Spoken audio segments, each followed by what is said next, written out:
Alrighty, welcome to episode 226 of Tokwa's Ask Us Anything. As usual, it's been a pretty busy news week.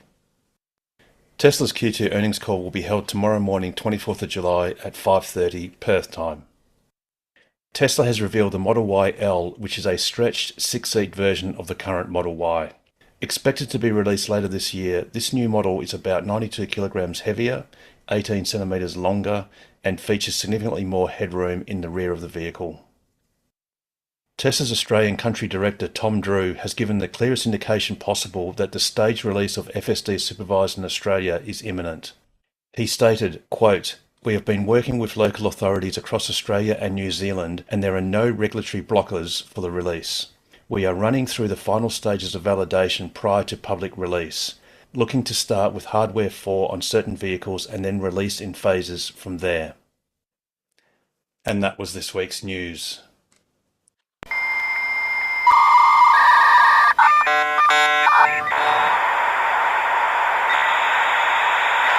Indeed it was, and once again welcome to the program. And as is customary, if there is anyone who is new, and I know there are certainly quite a few, if you are comfortable in doing so, please unmute and say hello.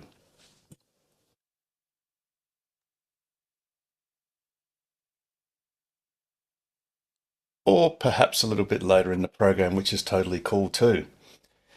So, Hi, Harold, Steve's got his hand up. I'm happy you to go, introduce. Steve. Yeah, thanks for having this. This is sounds really great.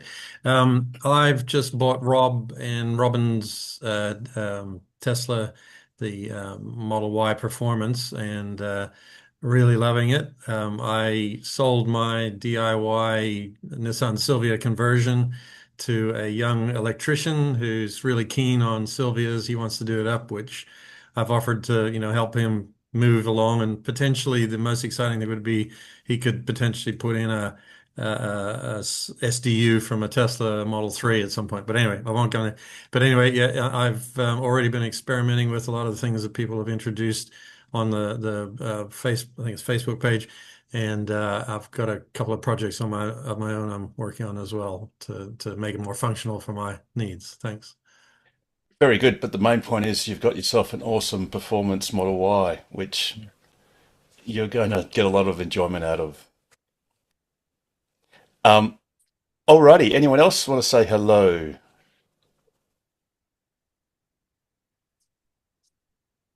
No? Okay, maybe. Oh, sorry. No, I was just being facetious.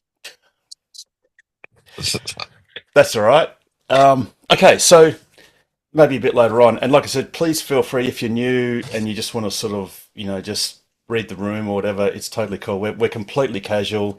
Please remember, if it is the first time you've been on the program, this is recorded to YouTube and also to X/Twitter. So, you can obviously watch this later on or whatever, but it's all good and we're super friendly.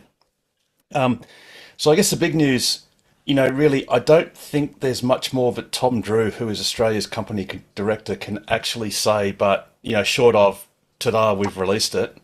There is zero regulatory intervention. The government does not care. Everything that full self-driving supervised does is compliant with current regulations. Tesla doesn't need to seek permission to do anything in this regard. All they are simple, and they don't even need, it appears, to do any further training, any revisions.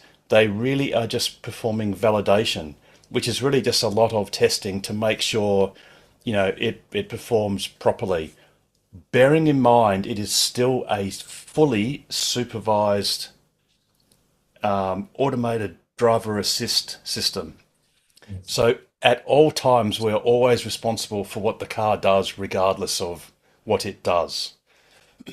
And yeah, I mean, look, it could be it's definitely a matter of weeks and not months.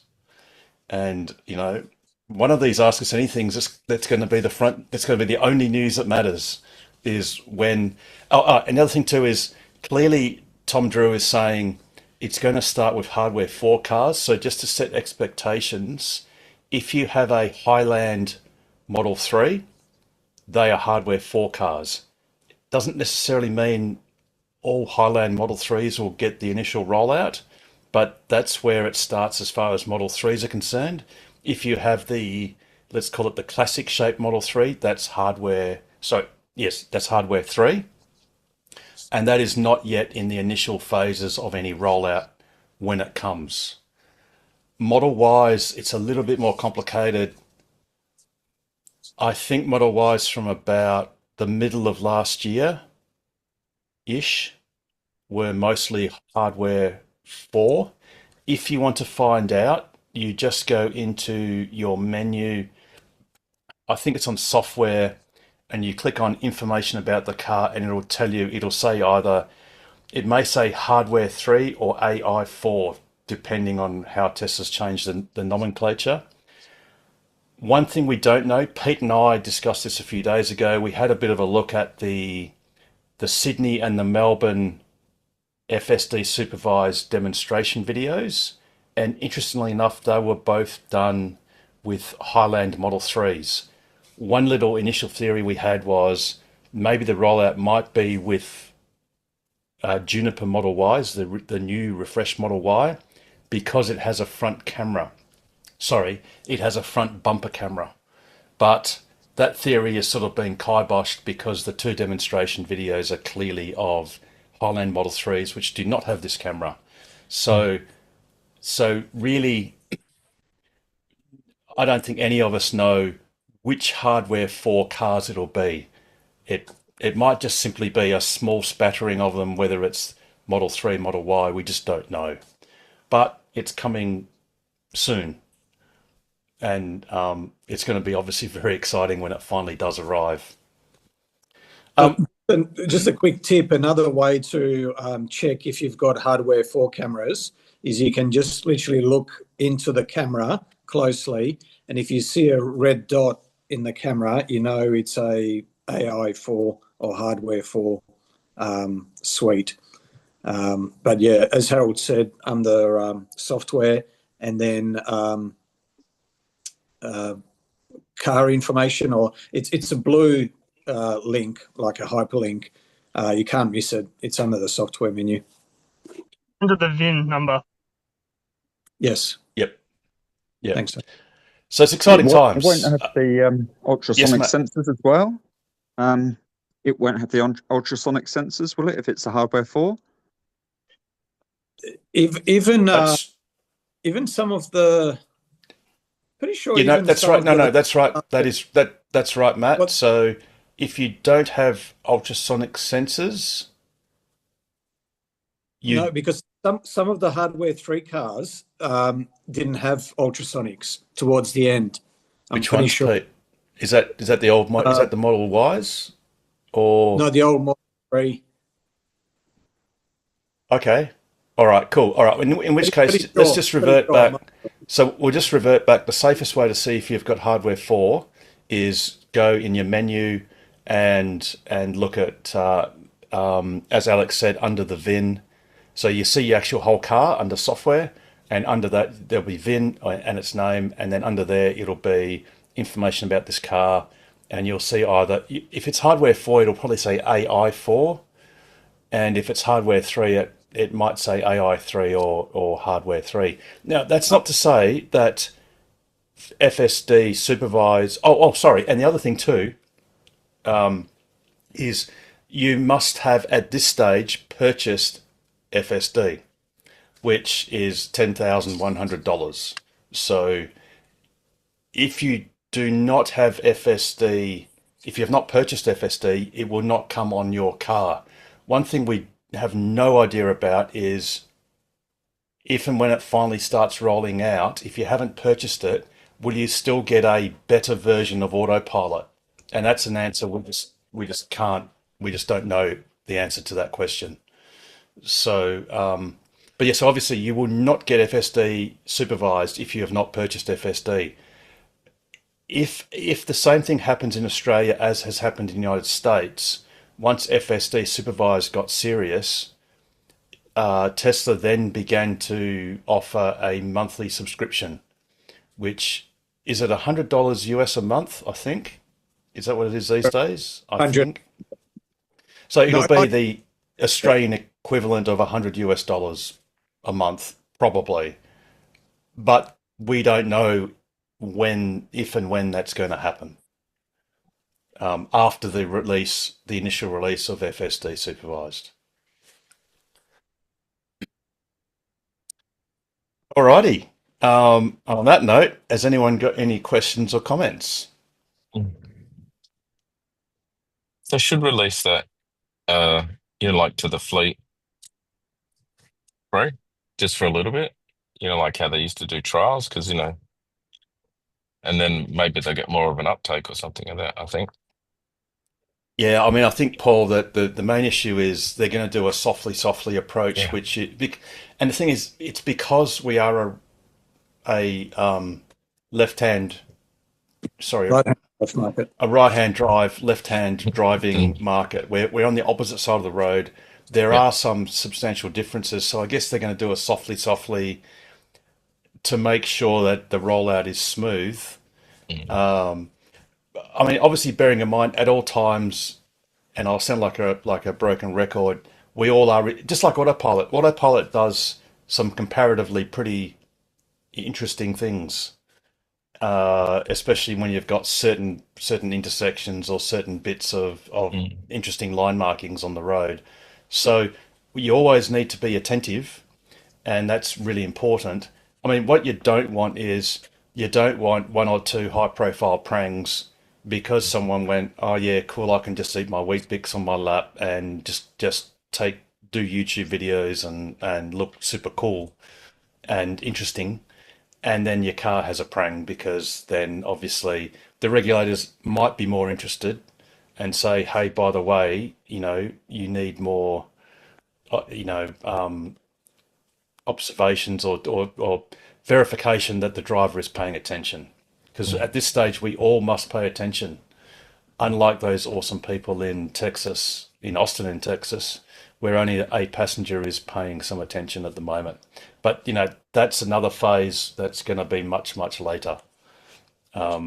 We just need to get over the excitement of the initial, I don't know what you even call it, singularity as far as full self-driving in Australia, supervised.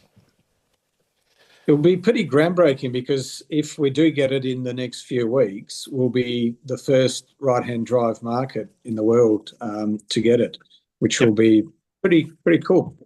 Yeah. Yeah. Yep. Absolutely. And it's something that I guess often you look at something that seems impossible or you've been waiting for it for a long time. Time does have a habit of passing, and when you look forwards, it's such a long way away. Once it happens and you look backwards, it's like, oh, that was just yesterday. That's cool. Like, and the time you spent waiting just doesn't matter anymore. So yeah, we'll see. It's going to be exciting, and hopefully we'll have some really cool videos.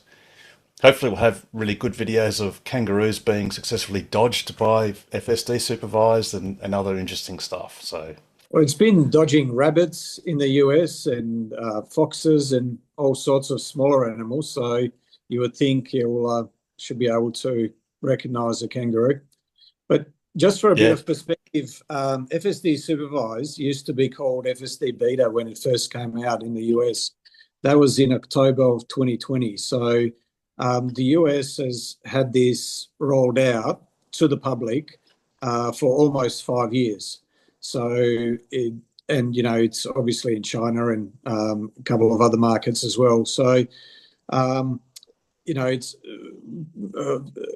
the mistake that people make is a lot of people in Australia will say, well, I don't think it's anywhere near ready for us to be taking our hands off the wheel. The mistake that they're making is they're comparing it to the software that we have in the cars at the moment. And that software has effectively been abandoned by Tesla 5 years ago. So they've stopped working on that branch of the software and have been working on the one that they have in the US. And in software, especially, when it comes to AI, 5 years is an eternity. So the software that we would be getting if we get FSD supervised is it will be night and day compared to what we've got in the cars at the moment. And how long have you and Harold been waiting for this? Even been paid for FSD and waiting for this. I paid for it on my. Harold paid for his. Correct me if I'm wrong. Was it 2016 or 2000? No, We both bought it about 2018. early 2018 or something like that. Right. Yeah. Oh, Yeah. you only I tested shares. think it was. December Yeah. 2009. That's a long wait. Well, that was the first purchase, mind you. That was for my Model X, which is my X is no longer mine, and it's now Richard Chapman's. So I think Richard's going to get pretty excited with his X. It'll probably be the most redeeming feature. Eventually, when it gets to that X, that's going to be a much longer road to go. That'll be a much more interesting story. But That's to be a free hardware update, isn't it? oh, yeah, has to. Yeah, absolutely. Yeah. Elon Musk has apps, and it's already had one. So it's already gone from Autopilot AP2 to Autopilot 3. Well, I call it 3 point something, 3.1. It's a slight variation. And it may, who knows, Elon Musk has stated if it's required, and yes, it will be painful, if hardware 3 is not up to the task of delivering FSD, full self-driving, unsupervised, then those who have paid for that feature will get an upgrade for free, no matter what that upgrade requires, whether it's cameras, computers, sounds like whatever. Sounds like he was only talking about the processor, the chip, rather than the cameras. But it may. I actually can't see them not replacing the cameras. I think they'll probably have to do the cameras as well. But interesting, the difference between hardware 3 and hardware 4. I know there's a corner which is quite a sharp corner, and it's a fairly high speed limit for that corner. And it's a road that I go on fairly often.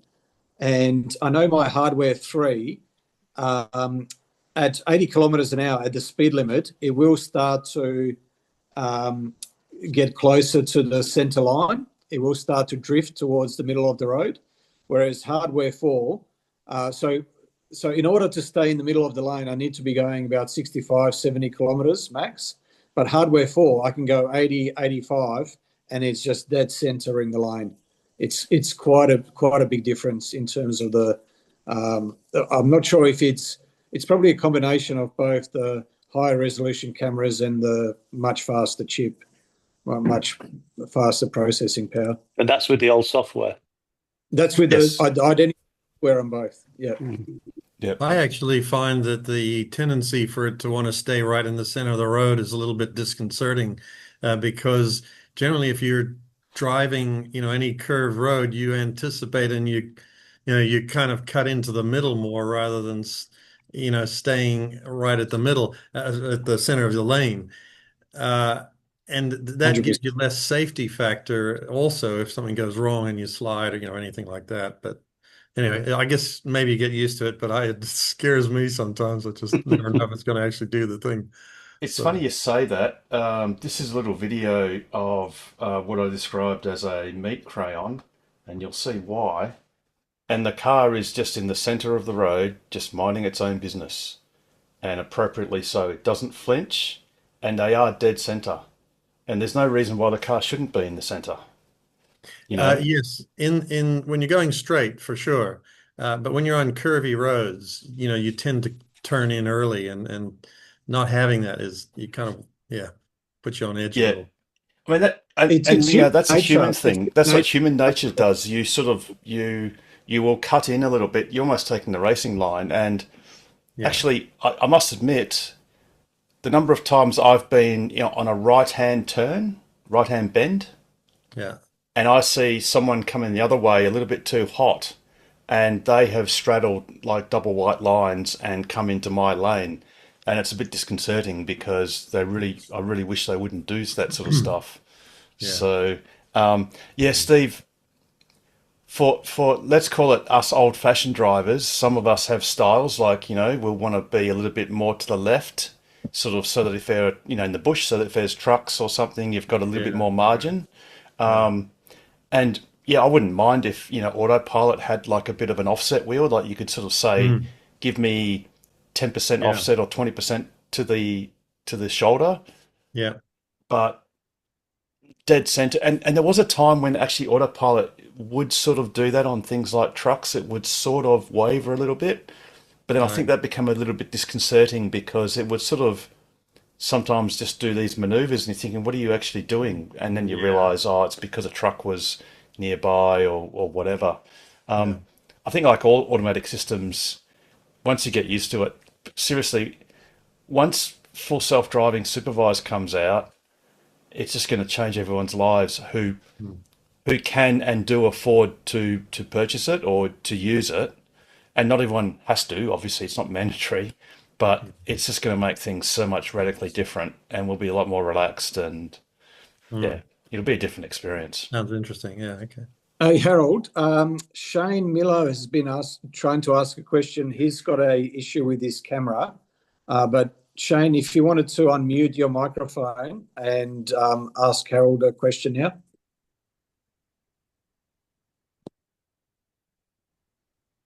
Harold, did you want to maybe unmute his microphone? No, I can't unmute it. I can only go Shane says he ask. can't go on microphone at the moment. Oh, okay. No, that's cool. So if you just want to read the thing in the comments. So regarding Tesla, would it be the same if you have some safety features reduced but still? The earlier question, if you go scroll back up to his first question. Yeah. A question about the safety features data from the insurance company today, where they say nearly. Oh yes, right, yes. So I heard this on the ABC radio this morning, and I think it was a study by Amy that 25% of motorists in Western Australia, so it's 20% nationally, 25% in Western Australia, turn off various safety features. And there were quite a few people on Talkback Radio saying, yeah, I've got a Land Cruiser and it drives me crazy that it does this and that. And someone else had a Hyundai Kona, which is interesting because this will be a petrol one. And I've actually got a little bit of experience with some of my kids' Konas in the past. And I must admit, some of their features are quite weird. I think a lot of people that sort of said they objected to it, there was someone who had hired a car, a Camry or something similar in Scotland, and said they were describing that, the car was trying to basically chuck them into the wrong lane and they had to fight it. I think some of that is a little bit of a misinterpretation of what the systems do.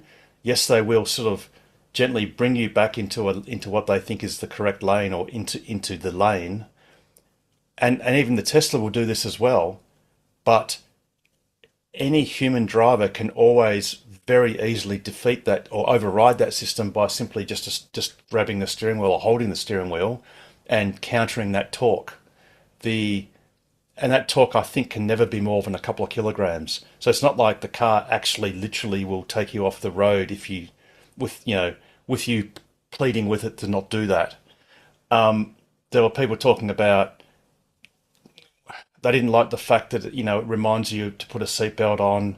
It would give you automatic emergency braking. And the thing that the person from the insurance company said quite rightly was that, and in fact, I think there's probably a number of us in the room that have literally heard the warning beeps and because we've been momentarily distracted, and not because we're distractible, but just you're just maybe intensely thinking about something and suddenly something just happens in front of you and you might have just glanced. I mean, let's face it, a good driver will glance in the rearview mirror or the side mirrors every now and then just to have situational awareness. And if just as you do that, something happens in front of you and someone slams the brakes on, it's always good to have the car sort of give you the warning beeps. And by the way, only my personal opinion, I put my forward collision warning alarm to early because I prefer to hear about something earlier than at the last minute. that's just a personal preference. A lot of people aren't really understanding. I think there's a lot of sort of resistance to the change that, well, I've grown up driving a manual car that I can do whatever I like with. And one person rang in and said, "Yep, first thing I do is just turn all that crap off. Like I just turn it all off because I know better." And well, the fact is, humans don't know better. Humans are killing. Is it 2 million deaths on the roads worldwide, or a million? Works out to almost 3,000 a day. Globally, Sorry, so it's about a million. So it's almost 3,000. Yeah, so it's about a just over million. a million. A million people die every year in car accidents, of which probably the vast majority are due to human factors. In fact, absolutely the vast majority are due to human error of one sort or another. So I think it's a bit arrogant of us humans to sort of just say, "Oh, I don't want this new technology, blah, blah, blah." Now, having said that, obviously we know, as some of us know as seasoned or even not so seasoned Tesla owners, sometimes our cars will do, there'll be phantom braking and other things. But in general, it's better to have some technology helping you and warning you. And the thing too is our autopilot is very simple. If it's not engaged, it will not do lane keeping. If the car sort of drifts off to one side or the other, and you've got lane keep assist or lane departure assist activated, and like I said, I recommend you do activate it. Everyone activates it.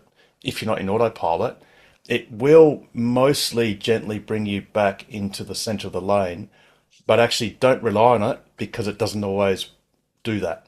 And you can test that for yourselves. People saying we don't want this technology. Some of the technology that's available now is actually mandatory, which can't be switched off, such as, for example, ABS. There is not a car that is sold in Australia today where it's permitted to turn off ABS. In fact, if you did turn it off, you would get a defect notice and the car would not be registrable. You get a yellow sticker. So, yeah, no, it's interesting. That was definitely interesting about the insurance thing. And some of the things, I think Nadia Mitsopoulos actually said something like, "Oh, what she finds annoying is the automatic engine turn off at red lights, and the first thing she does is turn it off because she finds it disconcerting that your engine appears to stall."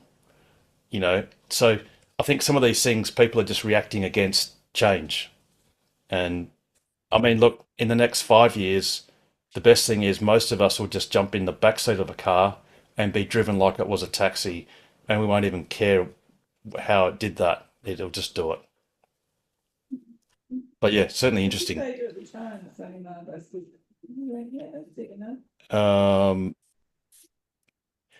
Yeah, cool. Any other questions or comments?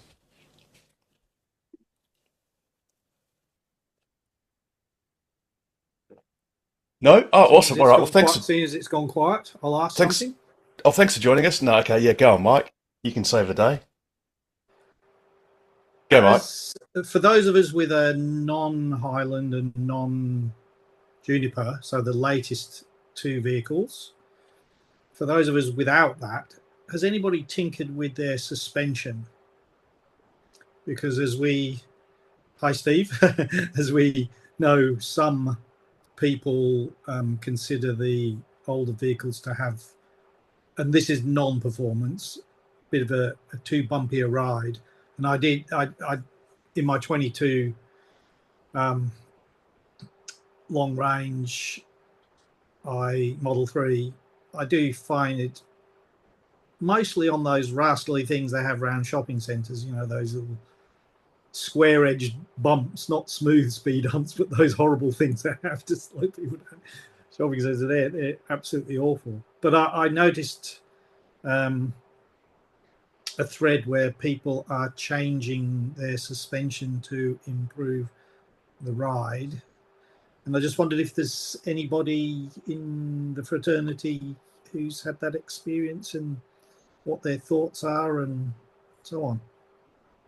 Well, I probably should clarify. I didn't actually change the suspension rate, the spring rate. It was just raising the suspension using the Mountain Pass Performance 1 3/4 inch lift kit that I actually bought from John Edwards from the previous use they had for the rally, some rally across Australia, I think. But buying Robin's Tesla was the performance, so it was lowered a 1/2 inch, I guess, from the normal. So I felt that for my needs, I wanted that extra lift, and I've had it in now. It was installed by, I think it was Petter Suspension in Balcatta area. A couple of months, 2 or 3 months ago now, and it's all fine, working well. But nothing to do with suspension spring rate. Okay, because of particular interest, I've seen a few threads now, and it's quite popular that people have put the Highland dampers onto the older Model 3s, and people are saying 80 to 90% of the Highland feel for very low cost because the OEM parts fit exactly. I thought the dampers were adaptive and there was some sort of control of a valve. In the performance, yes, in the performance, but the other ones have. It's a passive damping, but it's got variable valve rates. If you go over a fast bump, it lets stuff through. If you go over a slower bump, then it doesn't. So it's just a variable valve rate. Yep, cool. Yep. It's not actually adaptive. No. But as I say, that seemed interesting, and I've priced up the parts minus nuts and bolts, and so the parts are about $1,200. The question is, will Tesla sell them to you? Because it's variable, because you have to, in theory, provide a VIN number, and they're not keen on selling you parts that don't fit your vehicle, although they do fit, of course. Try this. So I've got a friend of mine that's trying to get the center cover for his Juniper Model Y that he's just ordered, and he wanted it fitted as well before he got delivery of the car, accepted delivery of the car.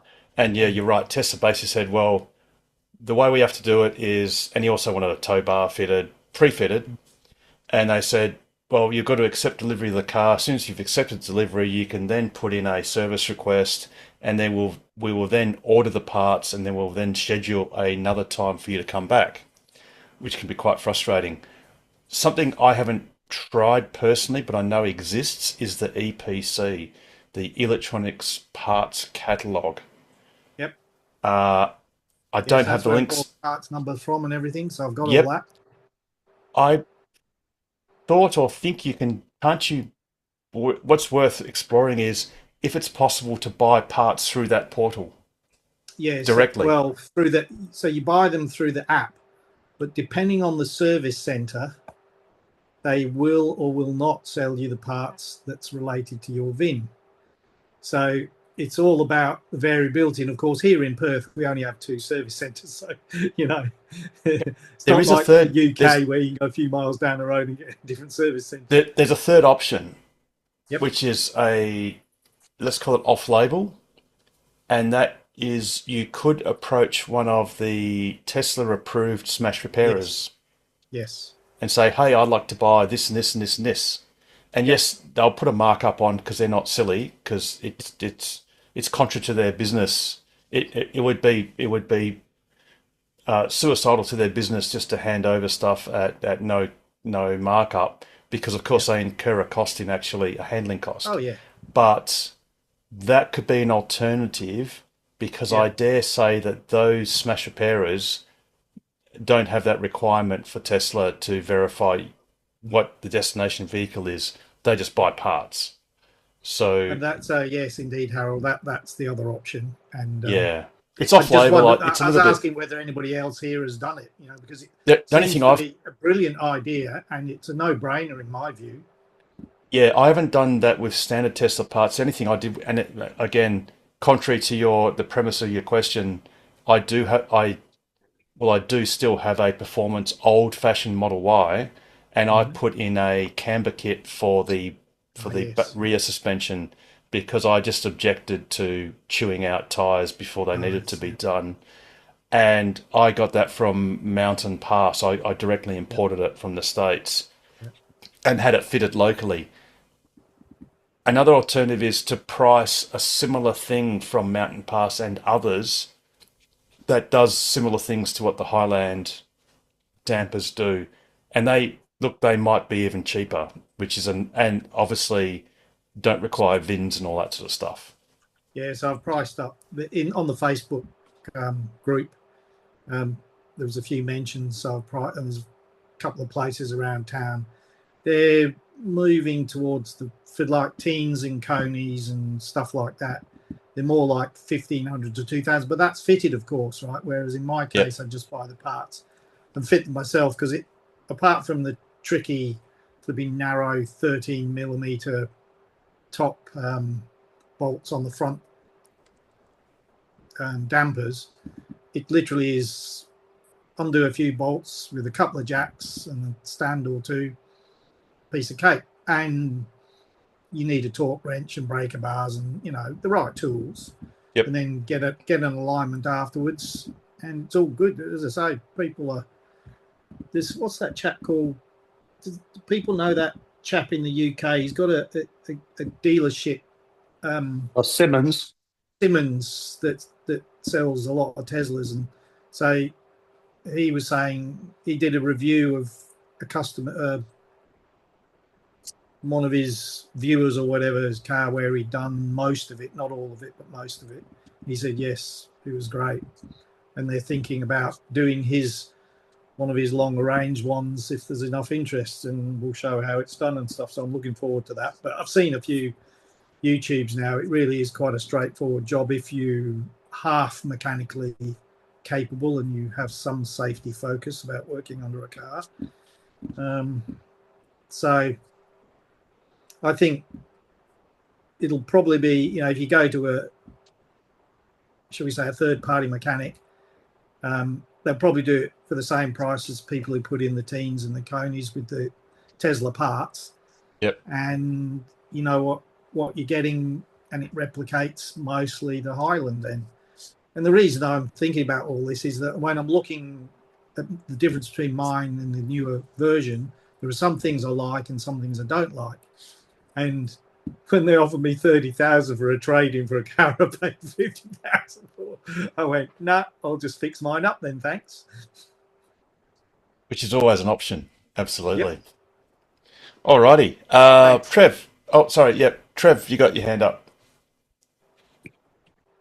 Yeah, howdy. We just got back from Darwin on a trip from Bunbury up and back. We had a couple of little hiccups, and I just thought I'd check if they were or what was normal, because I was a bit reluctant to put any negative comments on PlugShare in case it was normal and whatnot. But before you go any further, please feel free, if you have a negative experience at a site, just tell the truth.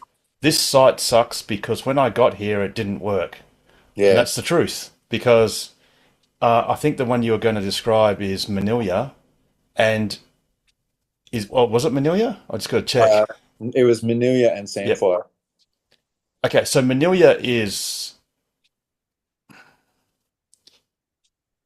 I keep hoping that whatever it is that's breaking is something different, and when they just replace that part, it now has fixed it properly. Yeah. What I heard was an inverter broke, and was replaced. But the thing that's annoying to me is that Manila has a emergency generator start button. It's on the pole that has the payment terminal, what's so-called PayMate. And there's a little sticker next to it, has instructions. If there's no power, press this button and wait for X minutes or whatever it is. You hold it down for a few seconds and and the generator should start, and it forms like a emergency backup. So if all of the standalone power supply system fails, this will get you going. And obviously, Trevor, it didn't. It didn't. And as far as I'm concerned, as someone who is one of the biggest advocates for the WAV network, but you've got to be objective. If the emergency start doesn't work, it's not acceptable. It's not appropriate for public infrastructure. Yeah, we were lucky in that we got 30%, about 30 kilowatts out of it before it stopped working. I think we might have arrived there at 8 p.m. So we got 10 kilowatts and then it dropped out. And then when I hopped out of the car and walked back to the kiosk, and it started again, and we got another 10, dropped out, got another 10, and then I said, oh, that'll do. And we ended up, I threw a swag next to the car and we camped over near the solar panels out of the way. And I heard someone at about 12:30, 1 o'clock in the morning pulled up, and they were swearing at the machine, trying to get it to go. And eventually they got something out of it and they left. But in the morning it was dead and the button did nothing. And by the time I'd had breakfast, I'd probably been pressing the button for 30 minutes, and we had more than enough to get out of there and get going. But I wasn't sure if it's only got, like, the generator is there to recharge the batteries, or is the generator there to actually charge the car? And I thought, this obviously is faulty because it didn't start back up. But yeah, so the function, the intended function is that if at any time there's not sufficient power in the batteries / solar panels to charge at 50 kilowatts, then the generator will come in while you are charging, if that's the case. Mm-hmm. I think they've got part of the algorithm, let's call it, say it's nighttime. If the generator starts running to augment a charging session, or if the batteries get down to below a certain threshold, the generator will come in and there's a hysteresis. So it's lower threshold if nothing is happening, like no one's charging it. I don't know, it could be if the batteries are at 5% or 10% or something, the generator will come in. I don't know, but I doubt it would fully charge the batteries, because that doesn't really make a lot of sense. But it might take them back up to, I don't know, 30, 40, 50, 60% or something. But clearly Manilia has been, I've been concerned about Manilia since I first used it. And I couldn't get Port A to authenticate it. Every time it'd come up and say it was successful with the RFID, and then it'd say stop button pressed, and it'd drop straight back out. And according to other people, it was the exact same issue. Yes, and that's something slightly newer that's come up. Again, that's a worrying thing. I don't want to damn Tritium on that, because it's easy to criticize Tritium because it's very low-hanging fruit. They are highly criticizable because history has shown that they have produced some of the lesser reliable charges, and I'm being charitable there. But then some of this could also be a combination of a lack of preventative maintenance. The dodgy A or B charge port is less important. One thing that really annoys me, and I bet you've probably tried this, Trevor, was the Type 2. No doubt when you plug it in and you start a session, it just comes up with the word paused and just sits there forever, not providing power. Yeah, I think that's what it did. Yeah. It came up with a comment that it wasn't able to run anyway. So I've reported that multiple times for the last at least a year. Multiple times. I've done 2 caravan laps around Australia and had that Type 2 not work. Yeah, I ended with the same fault. I put that comment up on PlugShare that I'd woken up in the morning and it wasn't working, and then the next night we must have been in Tom Price, and I had a bunch of frantic messages from someone else saying, I'm stuck at Nanyatara and I'm too scared to leave, and did you get it going before you left? And I was like, well, I don't know what to tell them. Like, is the sun going to come out and it's going to kick back into gear and get going, or is it dead in the water? And I sort of wrote back as much info as I could share, and I never ended up hearing back from them. But yeah, it's just not, to be frank, it's just not good enough. This is $25+ million of WA government money, our taxpayers' money spent, and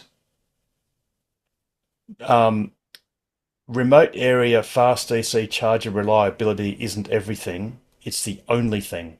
It's the only thing that counts. Nothing else matters. And Manila turnoff is one of the more pressing ones because you were in the middle of nowhere. Yes, you can backtrack, 8 kilometers south to the Manila Roadhouse and spend $40 on a 15 amp caravan powered site. But that's not, we don't expect someone to approach a petrol station to be told, no, sorry, this doesn't work.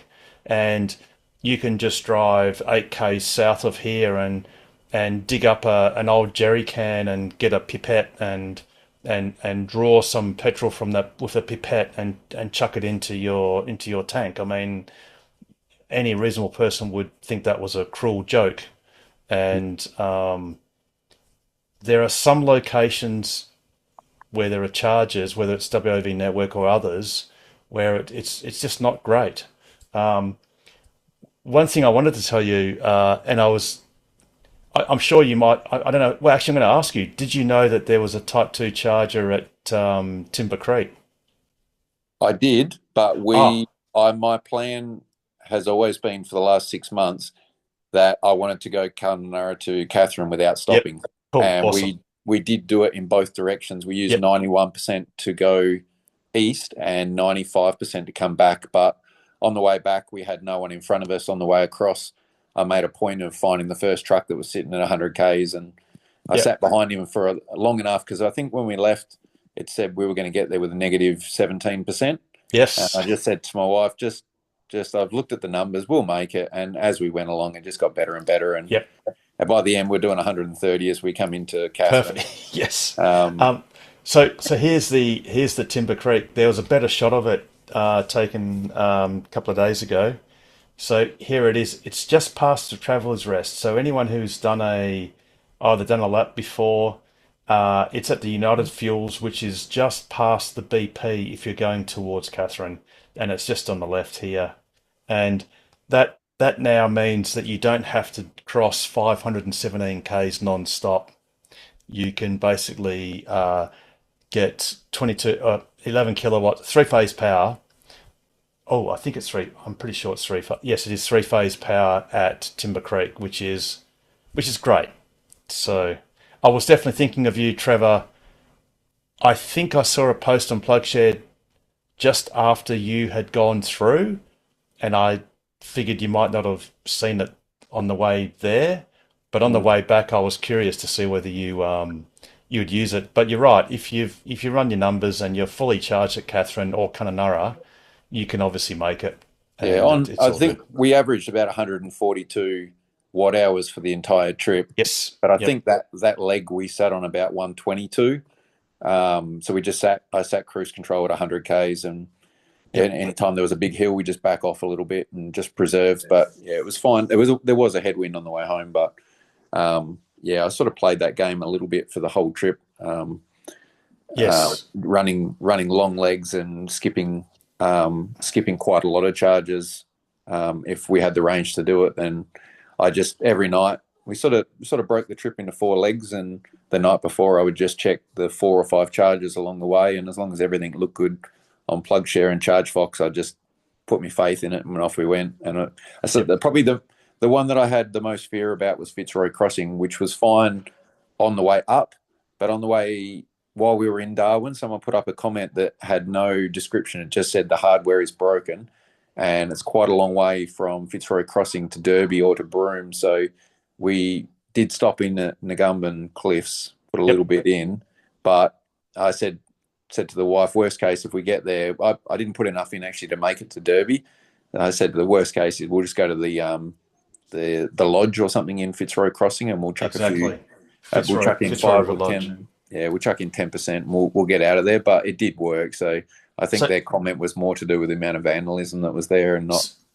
Yeah, so this is Fitzroy Crossing Visitor Centre, and I don't want to put any aspersions on SAR Man in a BYD Sea Lion, but look, they might have come across it, seeing it was profoundly smashed, which it sadly is. Well, I mean, when we went up, it was hanging by all the wires, all the Ethernet cords were all snapped out of the the part where you actually plug your Type 2 cord in was hanging by the cables, and the touch screen was on the floor. When we came back, everything had been cut completely off, as if they'd got a tradie in or someone and just trimmed it all off, taken it all out of there, and hey, at least all the DC chargers work fine. Yeah, and it is smashed and basically stuffed, unfortunately, and it's a real concern. But yeah, you're right. That one's hanging on by a thread. It kind of just works. Halls Creek, I guess it was okay for now. Yeah, because it's been blanked off. I did have a chat to one of the residents there. Came over and had a chat and said, "Oh, does this actually work?" And I said, "Yeah." And she said, "Oh, the bloody kids here are always smashing this bloody thing. I'm surprised that you got it to work." And I said, "Well, it's going and it's spitting out free power, actually, probably because of the vandalism." But yes, that's right. Because I don't know if we've got a good image of it. Oh yes, here we go. So they've actually put an aluminium plate over it. Yeah. Over the screen. So at least it seals it up. It makes it a lot less enticing. Someone actually put a comment on there after I actually bumped into the guy in Catherine who's doing a anti-clockwise trip, and he put a comment up saying that if you tap your RFID card in the corner of the screen, it does register. But for me, as soon as I plugged it in both directions, it just automatically started. So I wonder if it's just a coincidence that he was tapping his card and it started. I think so too. Yeah, so I mean, vandalism is one of those things. It's difficult to prevent. It's a challenge to manage, but it's something that needs to be managed. But what is not so great is if there's a known fault. Like I'm nervous about Manila. Manila, you can get to Nanyatara from Carnarvon and vice versa if you take it steady, but it's a lot nicer if you know that something in between works. I mean, I'm sure you might have done this too, Trevor. One of the strategies you can do if you are going, say, to Broome on a trip is to... Oops, sorry, let me just get rid of that. Is, so for example, you fully charge it, well, you mostly charge at Port Hedland, but you plan to make it to Sandfire, which means you don't need to use Pardue if it doesn't work. But so only just when you leave Port Hedland, get enough charge to get to Sandfire, and you know the distance because you can navigate there and check the pin is accurate. But then obviously stop at Pardue and charge. And when you're at Pardue, you charge enough to get to Lagrange or yeah, I've heard this. Bidgidanga turnoff, and then you charge at Sandfire. And when you're at Sandfire, it's possible to get enough charge to get all the way to Broome. But really, you've just got to sort of trust that Lagrange will work to make your trip a bit more pleasant. And, you know, you can go from Broome all the way to Fitzroy Crossing. But if things don't go well, you can stop at Derby. Did you actually go to Derby, No, Trevor? because we're in a 3 long range, I could actually I don't even have to stop at Fitzroy Crossing. I could have gone to Negumban. But Yes. because Fitzroy had a faster charger, we thought, oh, we'll duck in there. But even I've heard your description before about doing that to be able to charge to 2 places ahead, but stop at every one. Yes. I'm a little bit more sort of risky, I suppose. I've always been like that with petrol cars, and I just put the faith in the comments and check it the night before, and then we just went for it. So we stopped pretty infrequently unless someone needed to eat, drink, or go to the toilet, and then we all right, let's just make this next one a lunch break or something. Yeah, indeed. I mean, sometimes if you want to traverse a bit quicker, you've got to risk it for the biscuit. And, you know, if it doesn't work out, well, so be it. But if you're a first-time long tripper, that's a fairly safe sort of technique, is wherever possible, aim for the charger 2 charges ahead, but always use the next one. And take it as a vicarious means of charging while you're having a comfort break or a snack or a rest or whatever. Yeah. But yeah, like I said, sorry to hear that you've had some of the usual suspects. They didn't cause any downtime because, like I say, Manuia we'd already charged before we decided to park up. And we might have gone a bit further, but I said, hey, I think we're at 70%, so let's just, with Mrs. and I just threw the swag down on the ground next to the car and we just camped up there. And I said, oh, in the morning, if it works, we'll put another 10% in and we'll get going. But it didn't, so we just took off and it wasn't an issue. But I just reluctant to give other people advice or write too much on PlugShare because of like the other issue that I had. So Manuia wasn't really an issue, but Sandfire, when we came in there on the way up, was about 5 p.m. and I think the car was at 30%. We charged to 70, and then the genset started up. And my wife said, "Oh, look, the engine started." And I said, "Oh, yeah, we must have just about drained the batteries, I suppose." And I walked back to the car, and the charge session had cut out. And I thought, "Oh, that's weird. I wonder." I would have thought the genset would cut in before it cuts out. And then it was going through a cycle of 20 seconds running at 7 kilowatts, 20 seconds of nothing, and it was just going on, off, on, off. So I ran that for about 4 or 5 minutes, and then I gave up. And I said, obviously, we've depleted the batteries, and this thing's having a meltdown. So maybe it needs to recharge before you're able to reconnect. So we were at 70%. We just took off, and I think with 70%, we still made it into Broome okay. But yeah, I wasn't sure whether that was I've run out of power and it needs time to recharge type thing, and I should say something on PlugShare, or whether it should not have cut out because the engine started up. Yeah, unfortunately, that's a bit of a structural problem with the chargers that are probably, I can't remember about Wim Creek. I think Wim Creek northwards is one system, and Manuia and some others south are a different system. And there is a vulnerability that when the generator comes on, if it comes on, you must have had a bit of a cloudy day or something, perhaps. Yeah, I think it was. Yeah. Yeah. So, if the generator comes on, it can be a little bit problematic, especially if the battery is fairly depleted. Yeah. And it's not good enough because it needs to be resolved, and it's something I've raised with Horizon Power, and it's something we're probably going to have to just keep escalating because it's just not good enough. The generator is there to bolster it. It should work properly. Yeah. I was pleased on the way back, so I'm just looking at my charge sessions. So on the way back, I also called into Sandfire and had no issues whatsoever. Yep. We put in 19.7 kilowatts in 24 minutes, and we left faster than the cars that we followed into the servo because there were so many people waiting for diesel. The line was all the way out to the highway. It was probably 30 cars in both directions at the Bowsers waiting for fuel, and we had to get one of them to squeeze out of the way to let us through to the back to be able to get to the charger, and we came back out and they were still there. Where was that again, Trev? At Sandfire Roadhouse between Port Hedland and Broome. Okay, yeah.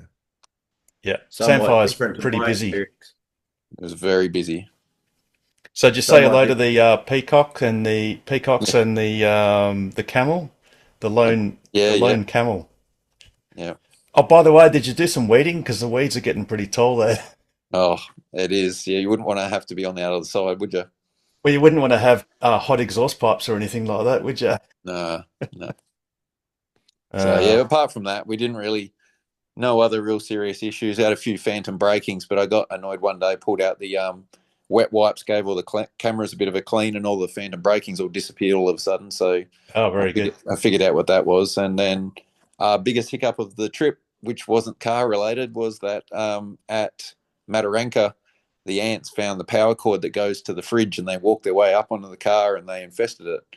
So we probably had, when I woke up, we probably had 500 ants on the outside of the car.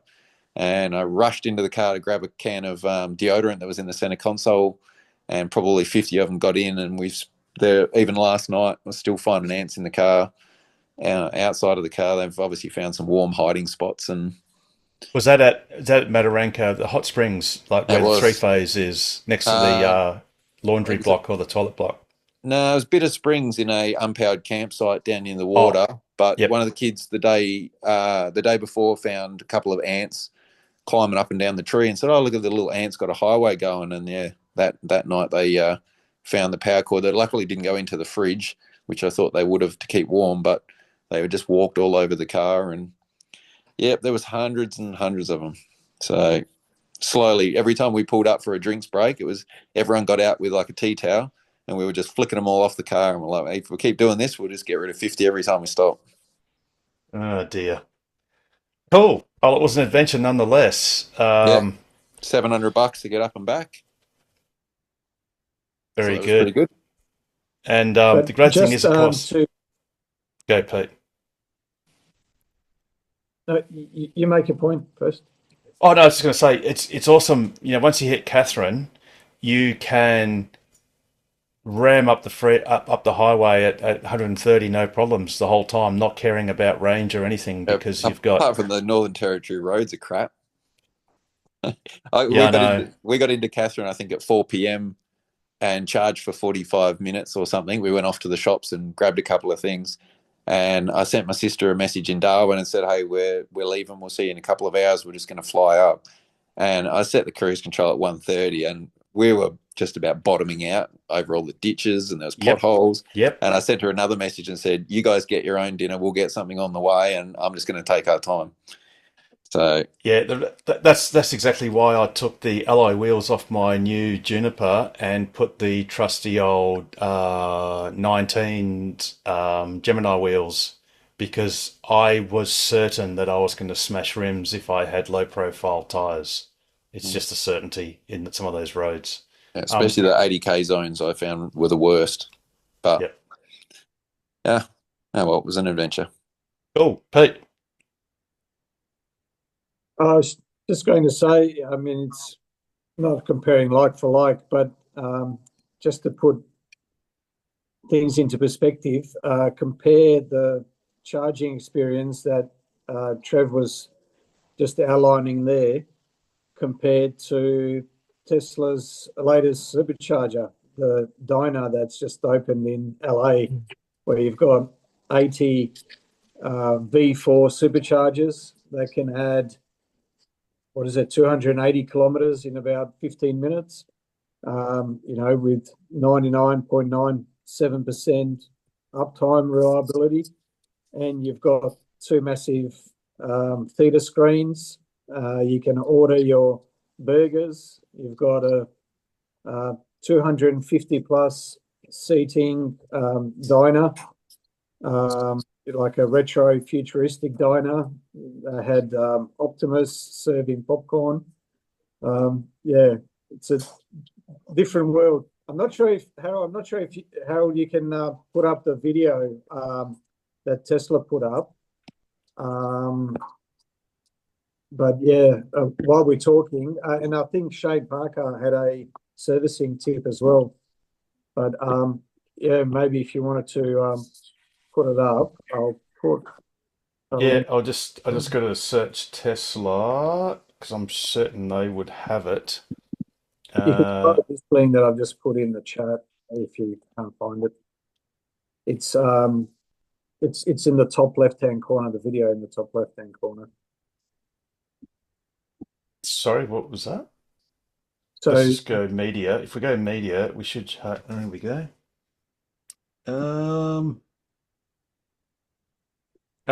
It's a minute 24. Okay, here it is. That's the one. It's worth it, though. Sorry, let me just rewind it. When I look into your eyes.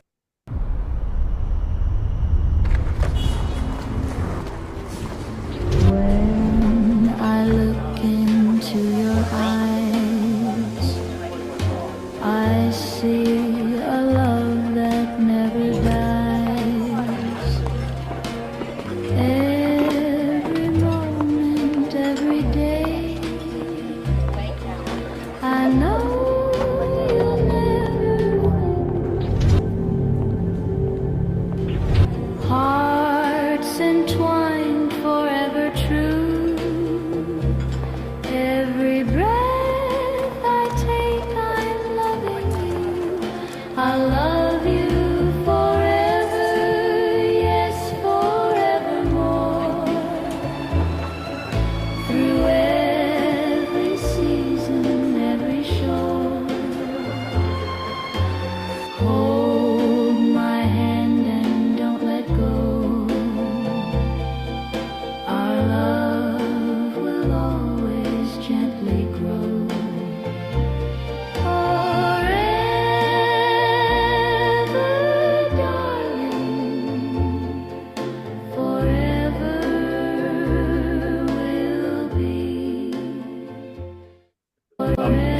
curious. There are 80 superchargers on this site, but it's a bit hard to see here. But there's a solar canopy or solar panels, and there are more superchargers on that side.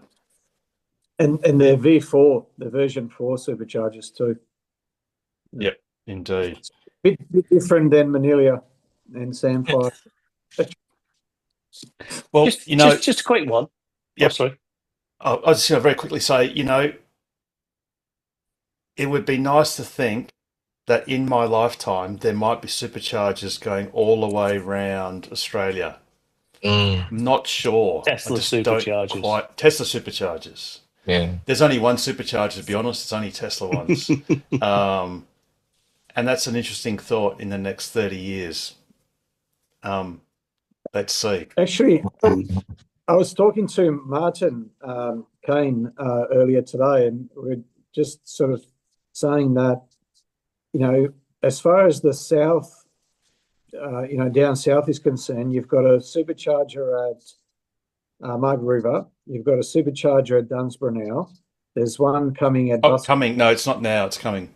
Well, on its way. Yeah, works. Sorry. So you've got Margaret River, Dunsborough, Busselton will start soon, hopefully. Then you've got Eton, and then you've got Coogee. You've got 5 superchargers before you get to Perth from Margaret River. I mean, how good is that going to be? Yeah, absolutely. In fact, I'll just highlight that on the map. Sorry, that wasn't supposed to happen. Yeah, no, you're right. And make no mistake, if you're going down south to say, let's call it Margaret River or anywhere on that southwest corner of WA, Albany included, you can basically do it just strictly on superchargers. You can drive between Albany and Margaret River, Perth to Albany. Well, actually, Harold, it's interesting you say that. I've just had one of my clients rent my Model Y Performance, and he did 2,000 kilometres in about 9 days. He went to Albany and back, and then he went up north. I think he went to Pinnacles as well, and came back. And he did not take a cable out of the boot, and he did not charge on any other charger other than the Tesla superchargers. Cost him $220 odd, and just did it all exclusively on superchargers, exactly as you just said. And that was the first time driven an EV as well, which is the perfect experience. Yep. Where was that from and to, Pete? So he flew into Perth from Singapore and then went down south. Busso, Dunsborough, Margaret River, down to Albany, charged at Kojonup, down to Albany, came back via Williams to Perth, and then went up. I think he might have gone to the Pinnacles. I'm not sure, but able to past Lancelin. Yep. Yeah, just by charging at Lancelin. So, did the whole 2,200 odd kilometre trip, and cost him about $220. All on Tesla superchargers. Did not touch any other charger.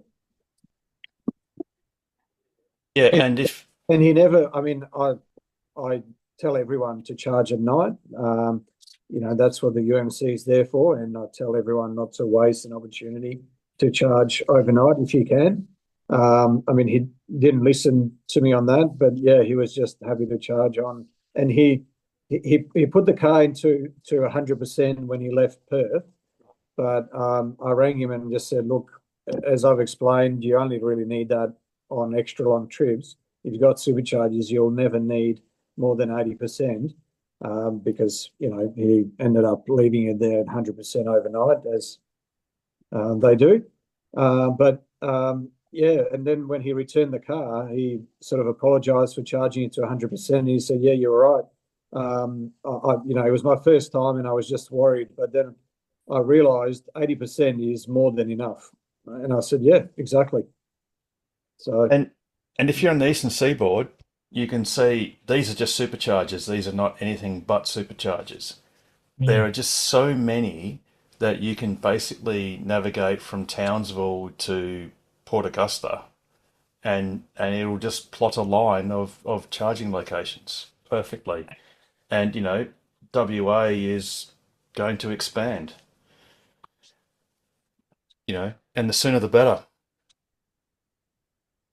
Absolutely. Shane Parker had a servicing tip. Shane. Hi all, how are you? We are. Yeah, we're good, thanks. Yeah, good. Sorry I haven't been on here for a while. That's all right. Just life getting in the way. But I see my neighbour happens to be on here. Hi, mate. He's recently rented himself a car to go for a bit of a spin in. So hopefully he's learnt some things. I've got a little service tip about my car's done 155 odd thousand now, and I reckon around about 140,000. I started having to press the unlock button to get my charge cable out of the car. I had to start pressing the unlock button 2 or 3 times to get it out. Some days, not all the time, just sometimes. I reckon that around about maybe 130,000 Ks, a little tiny squirt of CRC onto the locking pin that's in your charge port would be a good idea, because I got to the point where it wouldn't come out at all, like as in I couldn't get the charge cable out, and I had a peer in there and the pin wasn't pulling back, not even close to all the way. I could actually see the thing still sticking out. And yeah, basically gave it half a squirt of CRC, and now it works fine. So just like when they've got that book of 1,001, or is it 10,001 uses for CRC, you've come up with the 10,002nd use for CRC. I reckon. Well, it's kind of the original use, really, isn't it? If something's supposed to move, stick CRC on it. If it's not supposed to move, put some gaffer tape on it. But yeah, that's really literally all it was a half a squirt of CRC, and it was fine again. But yep. I mean, my car's been mistreated. It gets a lot of dust. It's been charged a lot, and yeah.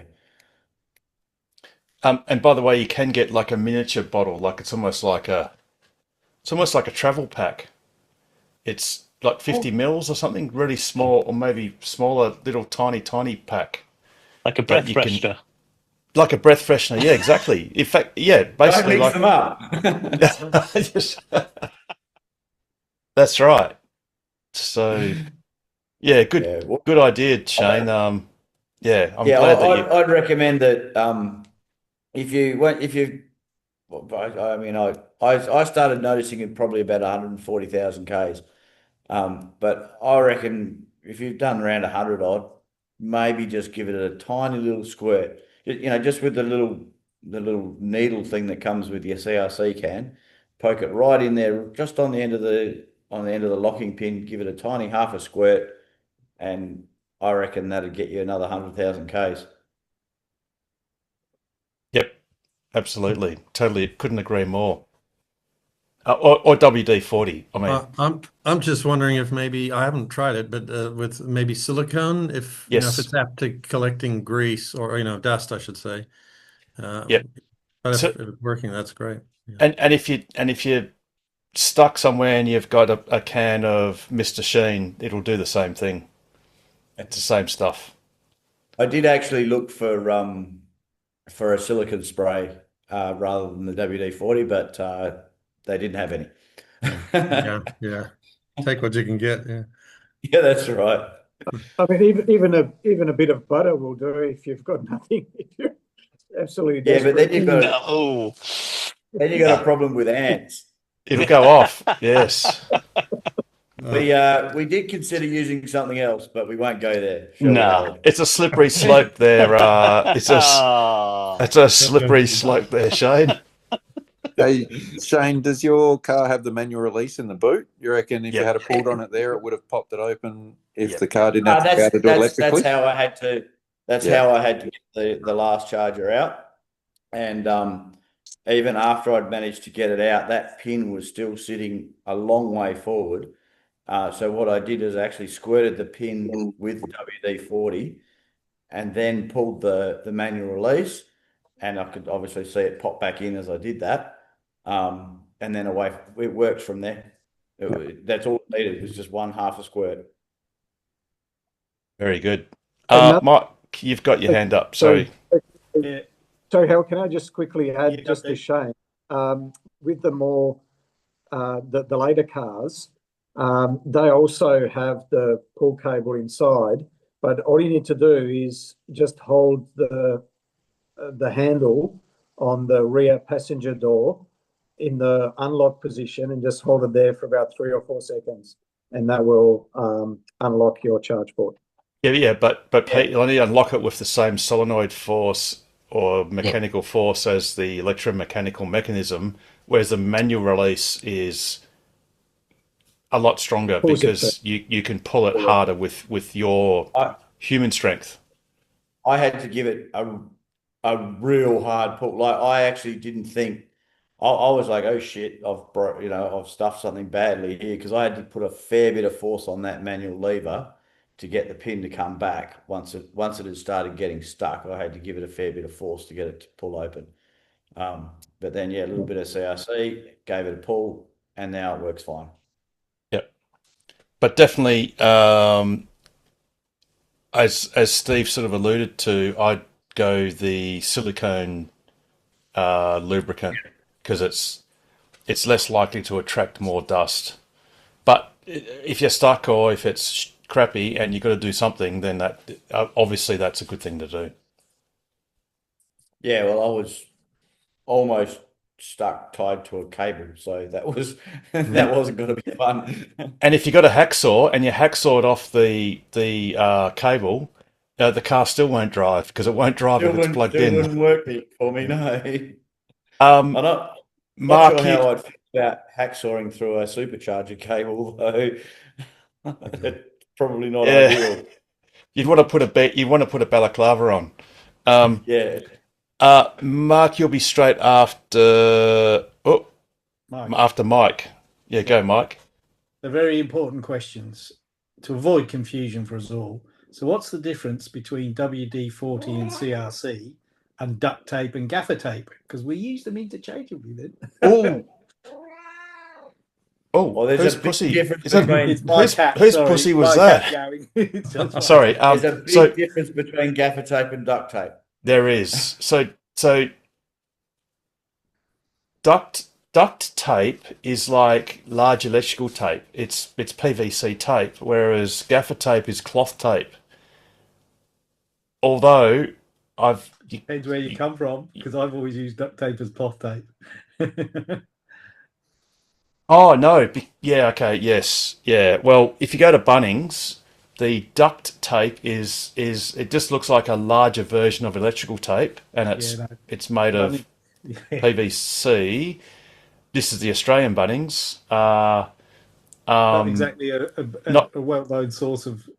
No, and then cloth tape is it's like gaffer tape, because the great thing about cloth tape or gaffer tape is you can just cut it yourself with your bare fingers. You don't need scissors or a knife.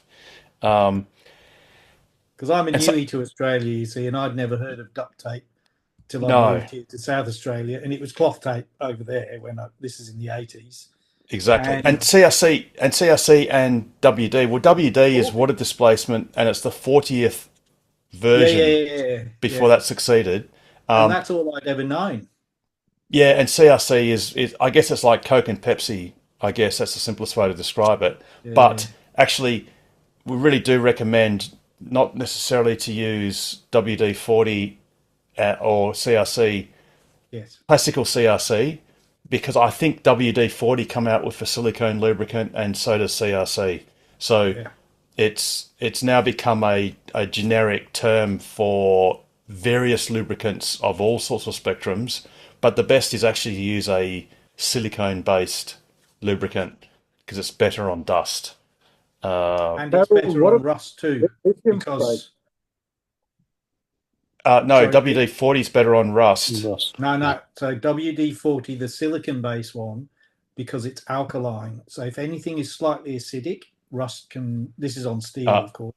Yep. So rust can be promoted. So if you get the special WD-40, which is not the bog standard stuff, that's the silicon-based one, that is slightly alkaline and prevents the rust. I only picked that up a couple of weeks ago, actually, for my tools here were rusting. I thought, why are they rusting? And I got some pool acid in the garage like 27,000 people do. And that bit wafting around just makes all your screwdrivers go rusty. And I was wondering why the oil and the WD-40 wasn't fixing it. It's because of the acidity. Very good. So this is the silicone high performance, 300 grams net, $10.40 at your local Mindari Bunnings. That's the one. Yep, not in Albany though. They were out of stock in Albany. That's the one with the charger as well, Mindari. Yes, exactly. Lithium spray, like wide lithium. No, silicone. Okay. Not lithium. No, lithium. Lithium's different. There's a lithium grease. That's another story. But silicone, there is a reason why it doesn't attract the dust as much. It is generally dust will clump onto mineral-based, oil-based lubricants more than silicone-based ones. Yeah, the silicone basically dries and doesn't attract it, and whereas the other can, it's nowhere near as well. Sorry, it just doesn't feel as sticky. The lithium spray. Right. Silicone, not lithium, Pete. Silicone. Silicone, yeah. Because another big thing. Sorry. I'm only being pedantic because there is lithium grease, and that's a completely different thing. A big thing with the silicone spray is it smells a lot nicer. If you've had the old WD-40 on your hinges, it stinks forever. Yep. Whereas the silicone one on your hinges in your house or zippers, it smells nicer, which is a big difference if you're using it inside a car or inside a house. Exactly. All right, Mark, you've been really patient, and you have every right not to be, but you're up next. Yeah, well, you're up now. Sorry. Two things in that case. First one is there also used to be one called PTFE. Well, it used to be under the trade name Slick 50. Yes, now that stuff used to be brilliant because that goes in, dries out, but it leaves PTFE there, which Teflon. is really Teflon, which used to lubricate it. I've still got a can of that, and I can't buy it anymore. But it's brilliant. A friend of mine who specializes in door hinges because he's a chippy. He said, "Oh, you won't get anything to actually. It'll still start squeaking in a week or two's time." So I squirted this on all these hinges. And again, what is that stuff? Nothing's ever worked like that before. I've only got one can of it left, and you can't buy it anymore. But it was absolutely brilliant.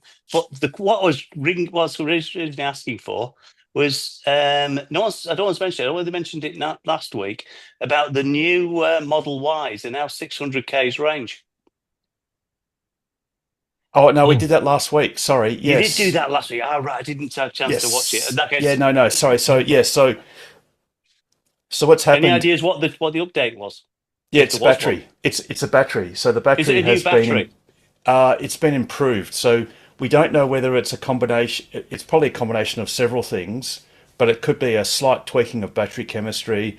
It could be a slight mechanical change whereby if they make anything of the jelly roll, which is the different foils and the separators, if they make any of that part thinner, then they can have more surface area, in which case you get more battery capacity. It's roughly 10%. It's about 84 kilowatt hours. It's increased in size by about 5 kilowatt hours. Right. So I wasn't sure whether they just removed a bit of buffer and so just freed up. No, absolutely not. So the buffer in a Model 3 and a Model Y battery is in the order of 3.5 to 3.4 kilowatt hours. Yeah. That's sort of like the emergency bit at the bottom, whereby your car, once it touches that buffer, its its battery meter will show 0% and 0 kilometers. Yeah. And then it really is an emergency case whereby, yes, you can keep driving, but you shouldn't. And it's really to protect the battery from being bricked. Bearing in mind, it also is dependent on temperature. So if it's very cold and you arrive on 0, you could actually not necessarily be bricked, but the car won't start again because the apparent capacity, once the battery gets colder, will reduce and you'll lose some in this temperature gradient. But yeah, so it was literally let's call it a physical / chemical / probably combination improvement in the overall pack itself. So it's a superior pack. And that's currently orderable. One thing we don't know yet, but we'll find out in the next couple of weeks or 3 or 4 weeks at the most, is if the most recent batch of Model Ys that have arrived at Fremantle Port, if they actually have the enhanced pack, even though they weren't ordered as the enhanced pack 1 or 2 months ago when they were ordered. That would become a pleasant surprise, but we just don't know. And now I was wondering whether it was actually a bigger pack they'd put into the new Model Ys, but they hadn't actually freed it all up because they were still doing some changes. They did that on a car a while back. Yeah, I don't think it's going to be a larger physical pack, but you can get something like a 10% gain. You can get actually quite easily if you can. I think this is right. If you can reduce the thickness by 10% of the foil and all that sort of architecture and the separators, you can probably put 10% more length, which is 10% more area. So that's probably enough. Or if you make the can of the battery cell thinner by a small amount, and all these cumulative changes and slightly tweak with the chemistry and whatever, you can, I wouldn't say it's easy, but you can get 10% gain. And that's what actually has happened. It's not one of these efficiency gains or any other sort of massaging of numbers. This is a genuine change to the battery pack, which was first mooted back in February this year. But like I said, No, you go. No, what I was saying was, what I was wondering was, I wonder if it was one of those changes whereby it had all been done at the changeover of the Model Y, and they just hadn't released all the battery pack yet because they were still wondering about the actual size. But I think they did that on Cybertruck or something. Yeah. Oh, yeah, that's right. Yes. Yeah. Oh, no, it was actually the old Model Y. It was the structural battery pack Model Ys that came out of Austin for a while. That's it, and they had a bigger. Although it was bigger, still physically the same size. They actually only released a certain amount of it first, then they released a bit more of it later. So I was wondering whether that may have been the same with the Junipers. No, so what we definitely know is that, for example, my now old-fashioned Juniper Model Y, there's no unlocking hidden value, hidden capacity or anything. It is what it is, and that's just the way it is. The ones you were able to order from last week absolutely will be the larger capacity. Like I said, the only unknown is it something like perhaps many, or the cars that were ordered several weeks ago, or maybe 1 or 2 months ago that haven't yet arrived, if they might have the transition to the new battery, and we just don't know. And to be honest, like, I mean, my wife's getting one. I would not be happy or upset one way or the other. It is what it is. It was ordered. We ordered it because we wanted it with the specs it had. And if the specs are improved, it's great. If the specs are not, I mean, put it this way, in 5 years' time, anything you buy in 5 years' time, Tesla-wise, will be vastly better than you can buy today. And that's just the way it is. I'm not bothered. Especially, no. Would have been nice if it was just we actually sent them all out with these bigger batteries, but we only actually limited them to this. But now we know it's all okay. We've released the extra bit. But Mark, have you bought a Juniper? Yeah, I've got a Juniper. Yeah, okay. Long range. Look, it's just, and look, I mean, of all the people, I'd love the longer range, the better, because I go do stupid things, and to be honest, unless it was that 517k trip, which I did, and which Trevor did in the room a few days That's ago. what we're doing next year. Yeah, but now you've got Timber Creek, you've got a Type 2 charger, so you're laughing. So, or you just do what I did and do, depending on the windage, you just slow a bit down and go steady and just make it. But or you just have it lunch at Timber Creek for an hour, and then you'll smash it. It'll be no problems. So, yeah. It's just our luck that we get the shiny new toy and then someone brings out an improvement to the toy. Anyway, doesn't matter. That's life. It is. Sorry, did you have a second thing? Oh no, you did. Yeah, you did the silicone. And the PTFE. PTFE. That's it. Yeah. Just don't put it on your non-stick pans, kids, because if it gets hot, it forms hydrogen fluoride, HF. That's it. And hydrofluoric acid. Teflon's part of the problem, I think, with the forever chemicals that we're now got in our environment, which is bad news. So. Oh, there's a lot of those. A lot of those. It's terrible. Yeah, absolutely. Alrighty. What time is it? Oh, we're getting into the last half hour of this awesome show. So, any other questions or comments? Could I ask a dumbass question again about charging cables? Yes, and then we'll go straight to Steve straight after Mike. Perhaps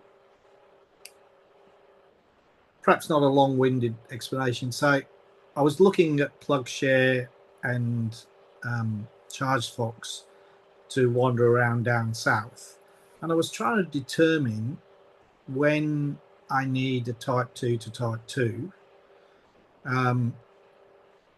So I've seen Type 2s to Type 2s, and they have different ends. Like, they don't look like the small Tesla charger, look a bit fatter. Am I just mistaken there? Yes. The bit that goes into the Tesla? Yeah, so the Type 2 cable has a, let's call it a male and a female end. If you see anything on PlugShare, you'll see two kinds. So say down Margaret River Way, most of the Type 2 sites are tethered, which means they come with a cable and a plug, so you don't need anything. Right. So you don't need it. Yeah, okay. Yeah. That's what I was just wondering. So, and there's a couple of Porsche destination chargers, and I think these days there might be a couple of others, and Tesla ones. So, if it's tethered, you don't need and the best, it doesn't always say on the PlugShare. Yeah, that's my question, Harold. Because how reliable is that information? Because carrying up, for example, there are those green chargers, whatever they're called, ABB chargers, and it says you need to bring your own cable, and you don't, except for one of them. One of them you do, but all the others you don't. Yep. But it says bring your own cable. That's what I don't understand. So for reliability, one good thing is if you're unsure or you're skeptical about what the information as written, is just look at the PlugShare photos, and if you'll sort of, it'll be pretty obvious because the cable will be coming out the bottom. Sometimes you'll see a vicarious photo of it coming out the bottom of the charger or whatever. So, thanks. however, if you are doing an up north road trip, I would consider a Type 2 to Type 2 cable close to essential, because if and when the DC charger fails, notwithstanding Trevor and my experience at Manila, but in other locations, if it fails, you can use a Type 2 as a backup, and you do need, on a WAV network, you do need to have a Type 2 cable. It's one of these things, they're not very dear anymore. You can get them from lots of different places. It's just like trying to figure out when I need them. Yeah. Look, I'd just chuck it. I'd leave a Type 2 cable in my frunk of my car all the time, because you never know. But do make sure, for everyone in the room and anyone watching, do make sure you buy a 22 kilowatt one, because we all own Teslas, and that's a 32 amp 3-phase. And that's because if you go to a single phase outlet, and some of the Type 2 chargers only provide single phase, you'll be able to pull the full 32 amps single phase. If you bought an 11 kilowatt Type 2 cable, which is 16 amps three-phase, then you will get no more power at any three-phase outlet. However, if you come across a single-phase outlet, you'll only get 16 amps single phase, which is rather slow. It's half the speed. Also, please don't buy a 7-point-something kilowatt cable, because that's a single-phase cable, which you'll often see Hyundais and many non-Tesla cars have, because they only have a single-phase charger, onboard charger. So just make sure, I know it costs a little bit extra, just tick the box that says 22 kilowatts, or it says 32 amps three-phase. Yeah, I was just trying to find out whether you need one or not, and you've answered the question. You've got to look at the picture to examine it closely. I think that, the picture sort of usually tells you, especially if you see something white plugged in with a black cord. Sometimes the cords are, they're white, green, blue. But if you sort of can see something plugged into the charger body, then that's a pretty good clue. Just look at the photos if you're sort of confused. The good thing about being down south is, say you're near Margaret River or Dunsborough or Busselton or whatever, there are fast DC chargers within 50 k's of everywhere that you are down there, for example. And they have their own plugs and cable, That DC always, if it's a fast DC location, there is no cable you can use. It must always come from the charger. It is always from the charger. But if it's not working, and in some cases it's not a matter of if, it's just when, there'll always be a time when a DC charger will not work sometime in the future, and you could be the unlucky bunny that come across it for the first time or whatever. It's always handy to use the AC as a backup if you can't go to the next location. Oh, and bring your UMC. So always bring your universal mobile connector. Yeah.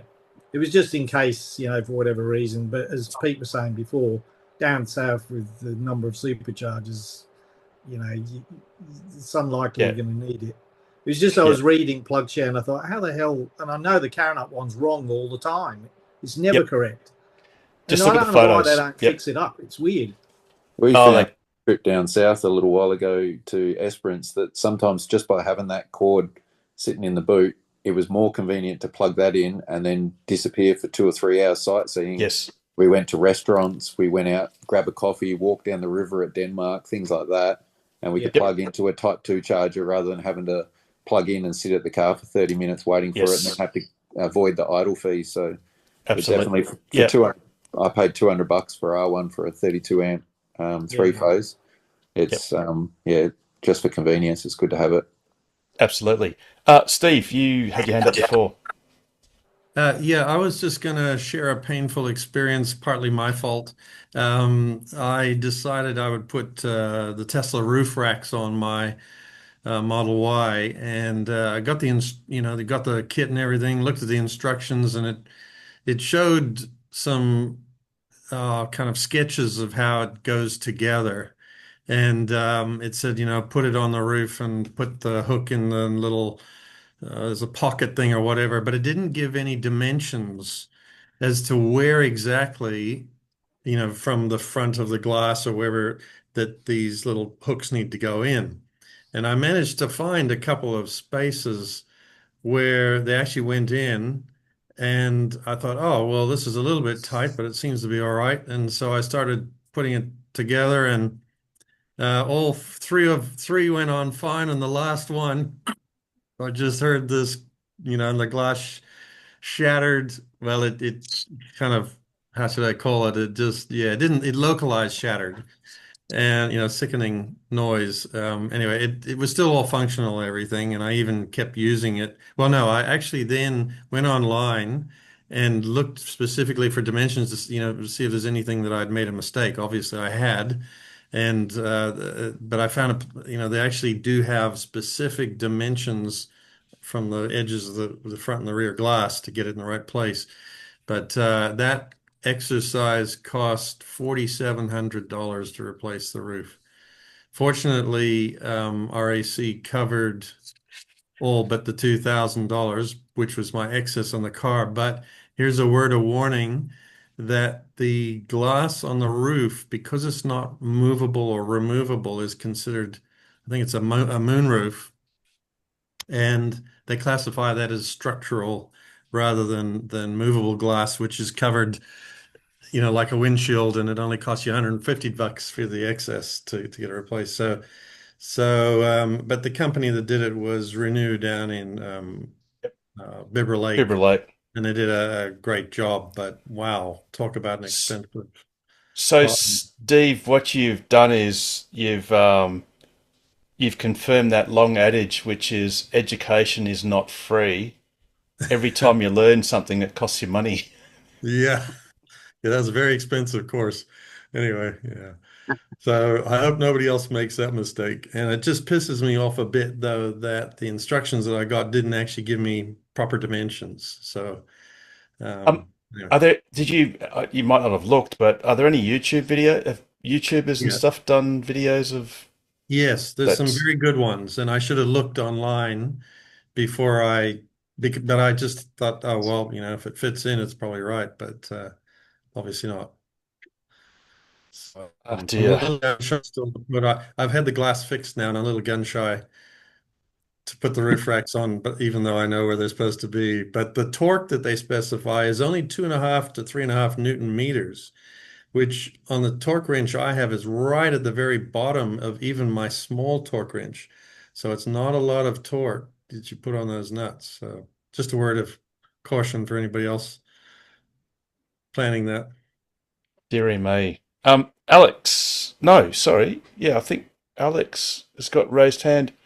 John, you've got a clappy hand. Was that a raised hand? Or Yeah, got the wrong one.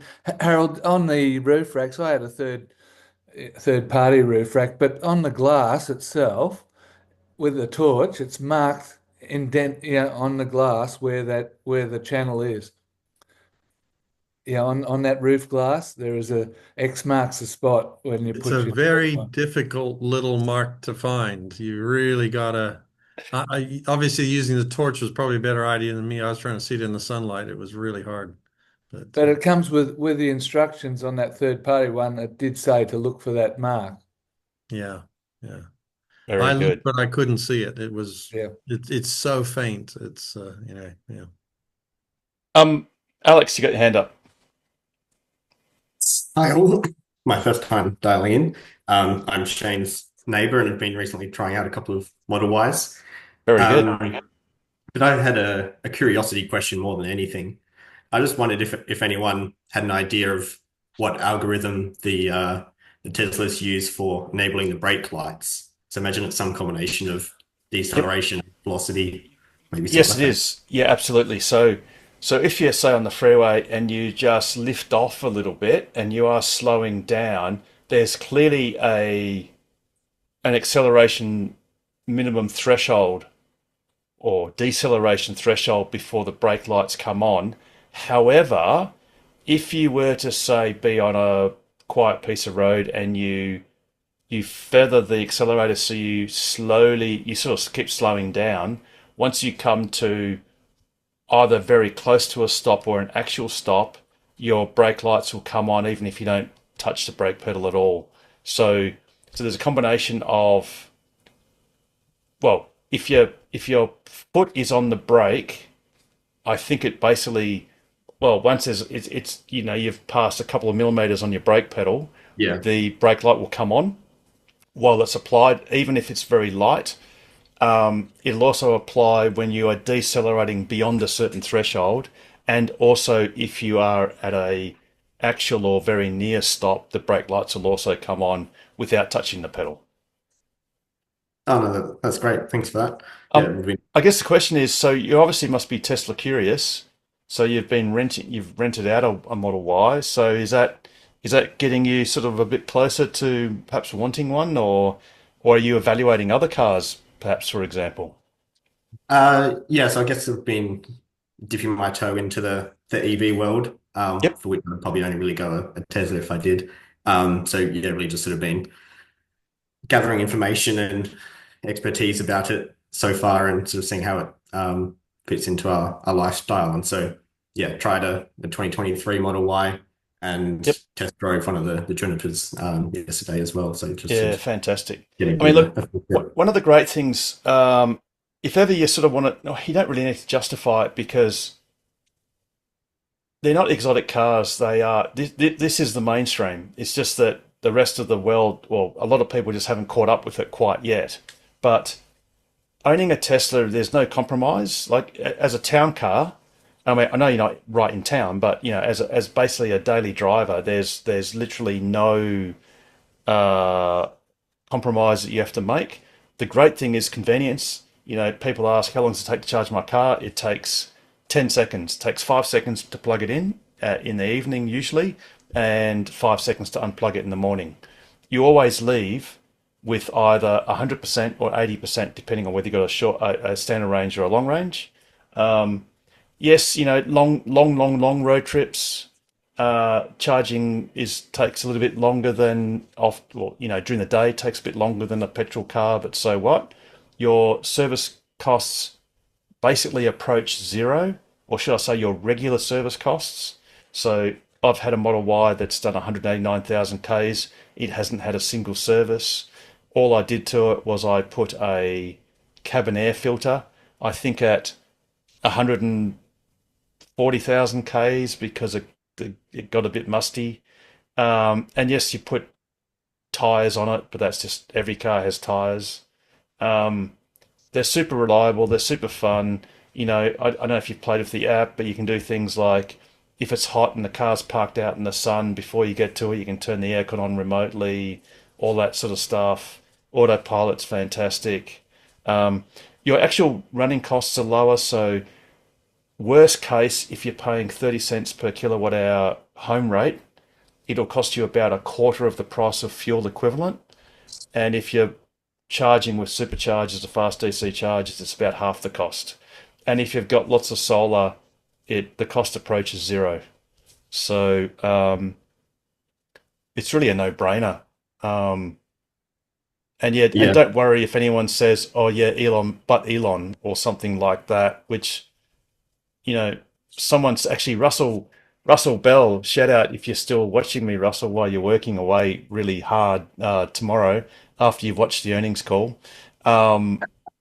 He sent me a photo of a Model X, which sadly had one of those "I bought this car before Elon went crazy" sticker, and it's like, yeah, whatever. I think some people buy some EVs as a means of virtual signaling, and then some will do it and then some will regret that as a form of anti-virtue signaling. But they're just awesome cars, yeah, exactly. Yeah, right tool for the job, and have fun. Yeah, and look, and a Model Y can pull 1.6 tons, a bit better than Shane's Model 3 that can only do a ton, and that's useful if you've got a box trailer or whatever, or a horse float, yeah. It won't quite make Kojin up there, Shane. I don't know why. I think I had a little bet on that you might be a bit short when you get to Williams, and you went, nah, she'll be right.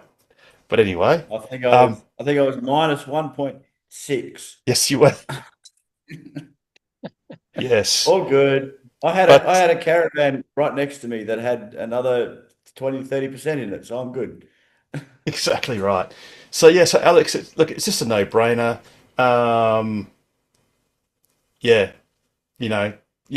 only thing is, you'll probably end up being a 2 Tesla family because you just don't want your other family members to have to suffer the indignity of the crappiness of a petrol or diesel, whatever. And don't forget they're very safe. Oh, well, yes, and that's a very important thing. They are proven under Euro NCAP and other tests to be the world's safest vehicles. In fact, the three safest vehicles are all Teslas. And that's Model 3, Model Y. I'm guessing Model S. I think. But the top 3 safest vehicles on Earth are all Teslas, and they will always be the safest regardless of what comes along. Regardless of the fact that Volvo used to have that crown whatever, years or decades ago. Yeah, there's a lot of engineering behind them. But yeah, just want to say thanks, and it seems like there's a massive community around it as well, like on Facebook and here. So yes, appreciate it. yeah. Well, and the thing too is the sign that Teslas are getting mainstream is that people don't wave anymore. In the 2 years ago, everyone waved at everyone else because there weren't that many around. It has truly matured to the point where I dare say such normal people are buying them that it doesn't even occur to them that they've got something special in that sense. So all those waves have gone, and yes, us OG drivers are sort of going around going, oh, well, maybe a lot of us, my strategy these days is my finger is at the ready, and as soon as I see a sign of a partial wave, I'll flick straight up, but I'll hold my wave because most people these days go, what's this old guy doing? Like, are you got Tourette's or something? It's, but anyway. There was a rather well-known blue camo Tesla that gave me a nice wave the other night up the hill. But he's been around for a while, so and I think we recognised each other. Yes, and that's a great. I actually, out of all the wrapped cars, that's probably my favourite one thus far because it's got RAAF blue camouflage. Yep. Yeah. Mr. Very Noddle. good. Yes, Mr. Noddle. Yep. I think it's great. Great car and great wrap. Steve's got his hand up. Harold, I just yes. got a quick question if you don't mind. Yes. I bought one of those Bromac compact spare wheels and Yes, put it nicely in the boot of the Model Y by trimming out some of the foam. But then I went and you and I have had there's been a post on the Tesla Facebook, but I found the same thing that someone else found, and that is that because this compact wheel is a slightly smaller diameter than the normal wheels by 12 millimeters as I measured it, it makes the traction control think that there's a problem and keeps braking that wheel because obviously it thinks it's spinning faster than it should be. So I then went on and I think, this got solved. The solution was quite simply just go into the slip start or the mode or the off-road mode. Yep, off-road assist. Yeah, okay, yeah.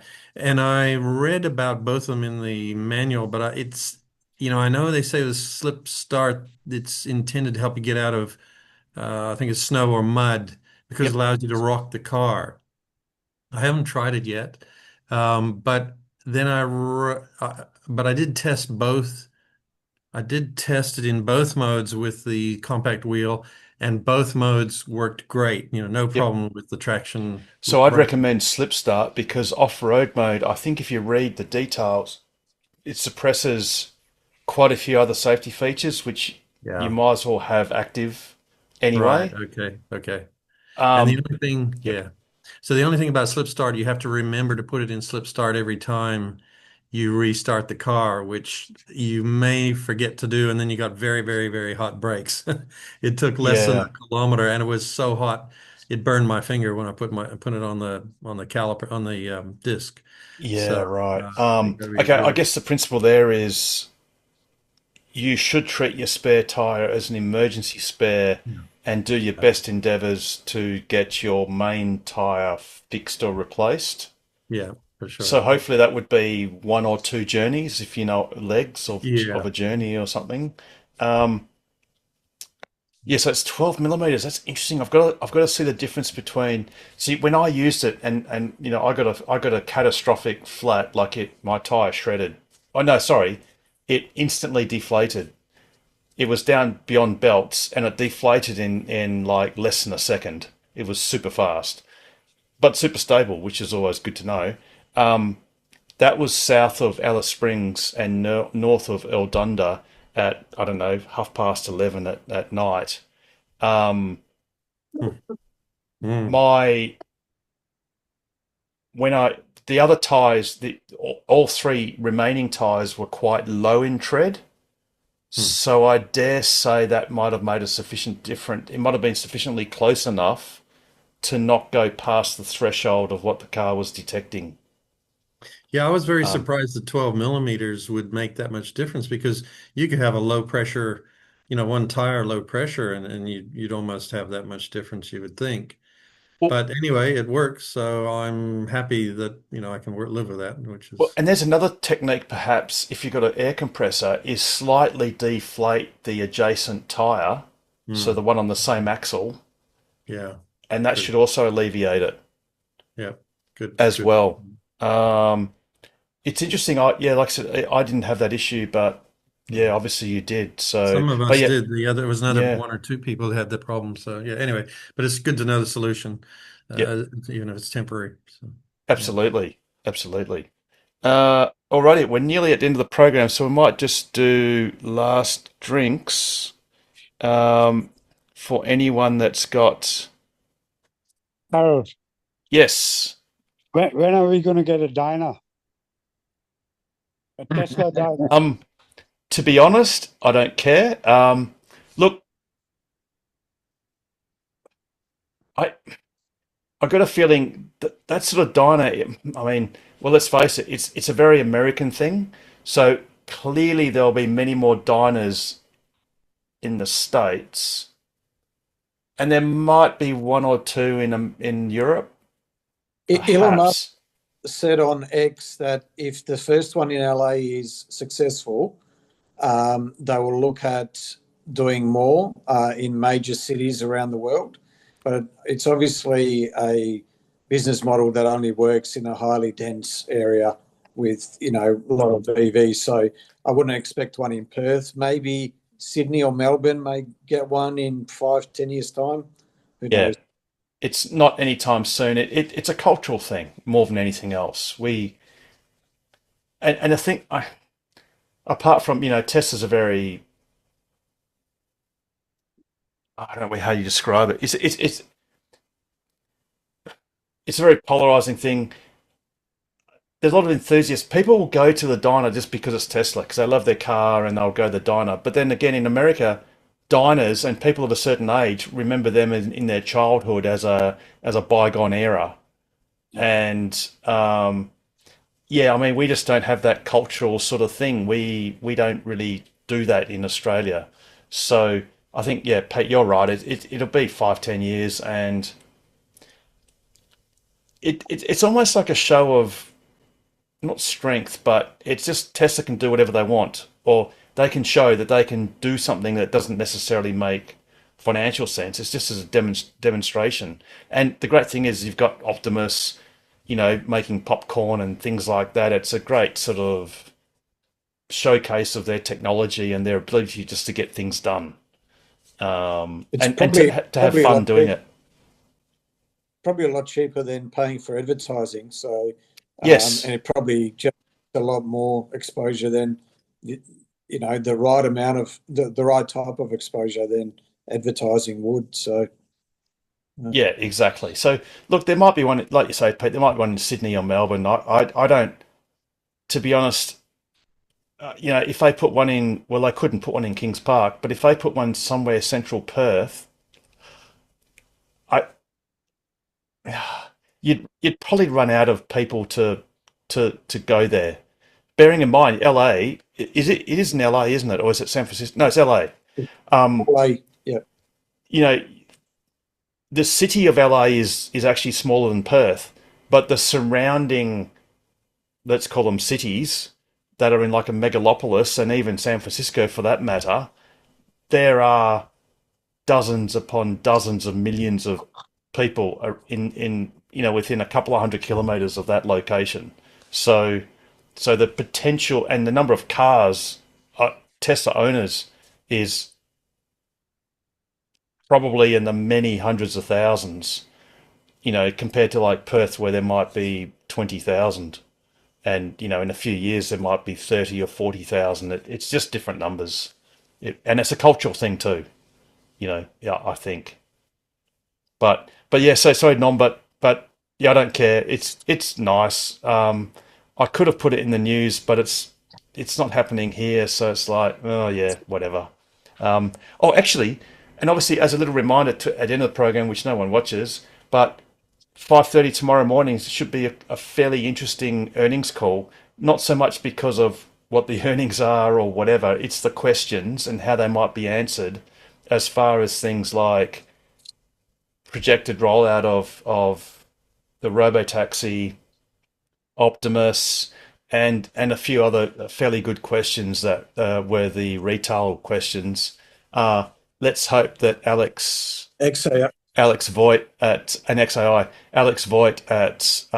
Sandler doesn't do the but are you sure you don't need a LiDAR to make robotaxi work and things like that? So which he did again last quarter. So alrighty. So any last questions or comments before we see this awesome show out? In the words of Bill Murray, morons, your bus is leaving.